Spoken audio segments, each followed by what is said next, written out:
जी, तमाम देखने सुनने वालों को कुरान सरवर का सलामी में सनून कादर मुतलक आपको दुनिया आखिरत की कामरानियां अता करे। बर्बाद गुलस्तान करने को एक ही उल्लू काफ़ी था। बर्बाद गुलस्तान करने को फ़कत एक ही उल्लू काफ़ी था। हर शाख पे उल्लू बैठा है, अंजाम गुलस्तान क्या होगा। और इसे यूं भी कह सकते हैं, बर्बाद मुल्क के करने को एक ही उल्लू काफ़ी था। हर सीट पे उल्लू बैठा है, अंजाम पाकिस्तान क्या होगा। चलो कुछ भी इनको कह लो। इस पे मैं यार देखो, कुछ चीज़ें होती है खबरें, वो हर एक एंकर दे रहा होता है, हर विलागर दे रहा होता है। कुछ वो चीज़ें होती हैं जिसकी कौम को ज़रूरत है। मेरी कोशिश होती है कि मैं कौम को वो दूँ जिसकी उनको ज़रूरत है। एक जैसी खबर 20-20, 30-30, 40-40, अब मैं खुद तंग आ जाता हूँ। बड़े बड़े एंकर हैं, जब उनको कलेक्ट करता हूँ, देखो वो सीनियर हैं, हमने उनसे सीखना है, हमने समझना है, अपने नॉलेज में इजाफा करना है। जो ही कलेक्ट करते हैं तो एक ही टॉपिक पे सारी बात कर रहे होते हैं। मसला पता क्या है, हमारे मुल्क में किसी चीज़ की कोई कमी नहीं है। ज़राइत में देख लो, सारा कुछ है। दरिया हैं, सहरा हैं, पहाड़ हैं, मादनियात हैं, बड़े बड़े हाई दिमाग हैं, बड़े बड़े पढ़े लिखे लोग हैं। लेकिन क्या होता है, ये शहबाज गिल ने एक दिन एक वाक़या सुनाया कि मैं बतौर असिस्टेंट प्रोफेसर के लिए CV लेके इस्लामाबाद यूनिवर्सिटी में गया। तो वो कह रहे कि इंटरव्यू के बाद जो इंटरव्यू करने वाले थे उन्होंने मुझे कहा, यार आप काबिल तो बेटा बहुत हो, हम भी चाहते हैं तुम्हें रखें, लेकिन तेरे पास सिफारिश नहीं है। और उन्होंने कहा मैं बाहर निकल आया। और वही बंदा अमेरिका की एक यूनिवर्सिटी में जाके इंटरव्यू देता है और वहाँ उसको प्रोफेसर रख लिया जाता है। हम कहते हैं कि अमेरिका वाले हमसे नफरत करते हैं, तो फिर वो हमारे डॉक्टर, साइंसिस्ट और प्रोफेसर और बड़े बड़े अहदों पे लोग हैं, उनको क्यों रखते हैं। और भाई वो काबिलियत की कदर करते हैं। अब मुझे ये बताओ कि अमेरिका में जॉब के लिए इसके पास कहाँ से सिफारिश होगी जिसके पास पाकिस्तान में सिफारिश नहीं थी। और अमेरिका में तो हमारे PM की नहीं चलती, प्रेसिडेंट की नहीं चलती, इनको सहारा लेना पड़ता है चीफ ऑफ आर्मी स्टाफ का। शहबाज गिल की क्या मजाल है कि वहाँ जाके अप्रोच कर लेता। चीज़ ये है कि बुनियादी चीज़ होती है नाइंसाफ़ी। जब इंसाफ कायम हो जाए, हर चीज़ जो है वो अपनी अपनी जगह पे ग्रो करनी शुरू कर देती है। अब देखो, हमारे यहाँ आजकल जो टॉपिक चल रहा है, एस्टेब्लिशमेंट को मोर्द इल्ज़ाम ठहराया जा रहा है। अपोजिशन अवानों में, जलसों में, हर जगह पे उनको कह रहे हैं, यार मैं इस चीज़ का कायल नहीं, मैं इससे थोड़ा सा हट के सोचता हूँ, और मैं बल्कि दूसरे सोचते हैं मैं देखता हूँ। मेरी आंखों देखा जो कुछ है मैं वो बताता हूँ। सबसे बड़ी कसूरवार एस्टेब्लिशमेंट नहीं है, ब्यूरोक्रेसी है। ज़मामे हुकूमत उनके हाथ में है, आर्मी के हाथ में उतना कुछ नहीं है जितना ये प्रैक्टिकल हर सीट पे बैठे हुए हैं। एक अदारे में हज़ारों ऑफिसर होते हैं या नहीं होते हैं। उस अदारे को फिर एक मिनिस्टर चला रहा होता है या वो हज़ारों अफराद चला रहे होते हैं, वो हज़ारों अफराद चला रहे होते हैं।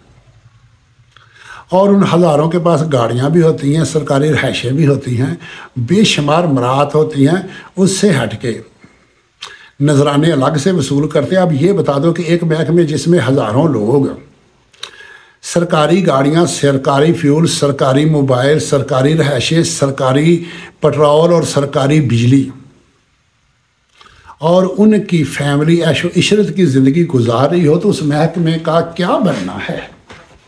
इसीलिए तो कहा है ना, बर्बाद गुलस्तान के लिए एक ही उल्लू काफ़ी था। हर शाख पे उल्लू बैठा है, अंजाम गुलस्तान क्या होगा। जब एक एक अदारे में हज़ारों उल्लू बैठे हैं तो फिर उसका अंजाम क्या होना है। अब बात यह है कि खान साहब का एक माइंड ये था कि जो भी एक सुप्रीम लीडर होता है या लीड करने वाला होता है, अगर वो ठीक हो तो सारा कुछ ठीक हो जाता है। उनके सामने तारीख थी, इस्लाम की तारीख थी, दूसरे लोगों की तारीख थी। एक लीडर उठता है, सारा कुछ ठीक हो जाता है, इनकलाब लाते हैं और ठीक हो जाता है। और मेरे भाई, इनकलाब की सूरत में लीड करने वाला जब एक हो तो उस वक्त लोगों के जहन न्यूट्रल हो चुके होते हैं। 1947 में मुकम्मल इस्लाम नाफज कर दिया जाता तो लोगों ने खुशी से कबूल करना था। 1947 में हकीकी आज़ादी का ऐलान कर दिया जाता तो कौम ने सपोर्ट करना था।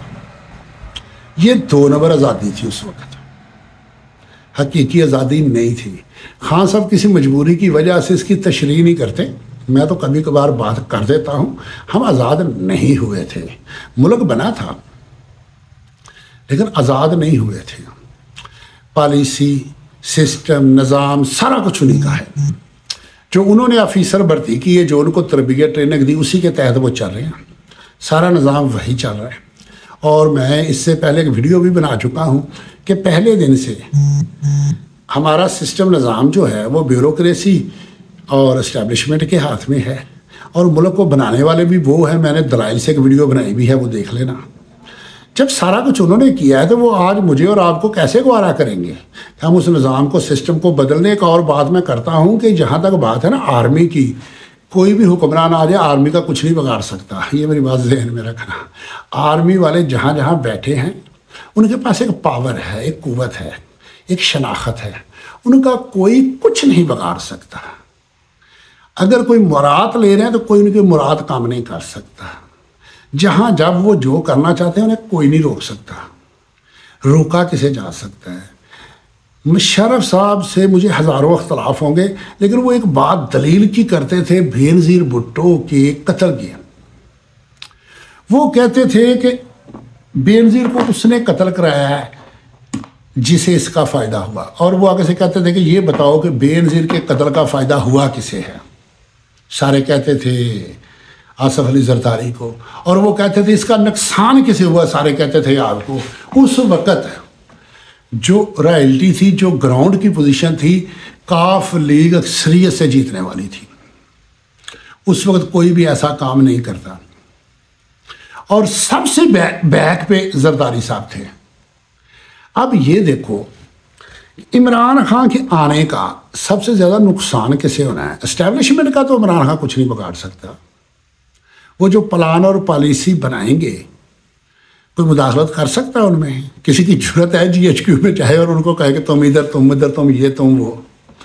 जो उनकी आर्मेड फैक्ट्रियाँ हैं या बड़े बड़े उनके प्लांट हैं, यूनिट हैं, कोई उनकी मर्ज़ी के बगैर वहाँ जा सकता है हुक्मरान? कोई जाकर मुदाखलत कर सकता है? ये ना करो, ये करो, असले का म्यार कम कर दो, टैंक ऐसे नहीं ऐसे बना लो, स्ट्रैटजी ऐसी नहीं ऐसी कर लो। किसी की जरूरत है कि कोई आर्मी को कह दे? क्या इन बातों का आर्मी को नहीं पता कि कोई हमारा कुछ नहीं बिगाड़ सकता?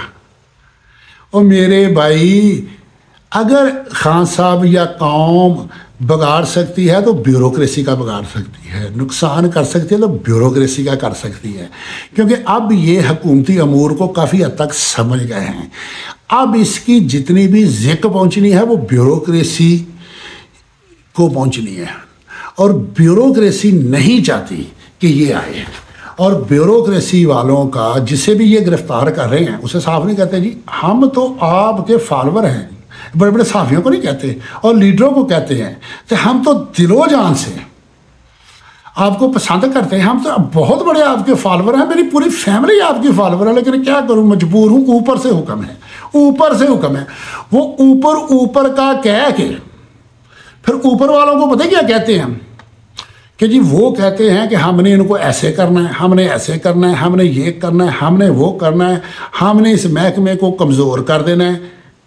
तो जब किसी को ये बताया जाए कि आप लोगों को कमज़ोर कर दिया जाएगा, तो उनका मौक़िफ़ तो है कि अगर हम कमज़ोर हुए तो दफ़ा कमज़ोर हो जाएगा।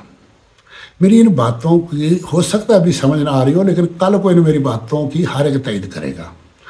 मेन मामला जो है करप्ट सियासतदानों का है, करप्ट ब्यूरोक्रेसी का है। करप्ट सियासतदान, करप्ट ब्यूरोक्रेसी ऐसा नहीं होने दे रही।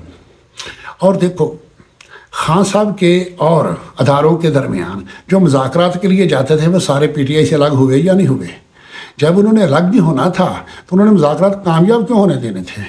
अब जो हुकूमत आई है, इस वक्त जो लीड कर रहे हैं, इनमें भी उनके हैं, मैं खुले लफ्ज़ों में कह रहा हूँ, इनमें भी वो हैं जो नहीं चाहते कि खान साहब बाहर आएँ। इस इलेक्शन में भी बहुत सारा पैसा कमाया गया है, लेकिन मेरे कहने का ये मतलब नहीं कि पीटीआई गलत है। पीटीआई हर जमात से करोड़ों अरबों दर्जे बेहतर है। 100% तो कोई भी नहीं ना होता ठीक, परफेक्ट अल्लाह के अंबिया होते हैं, हम इंसान नहीं हो सकते।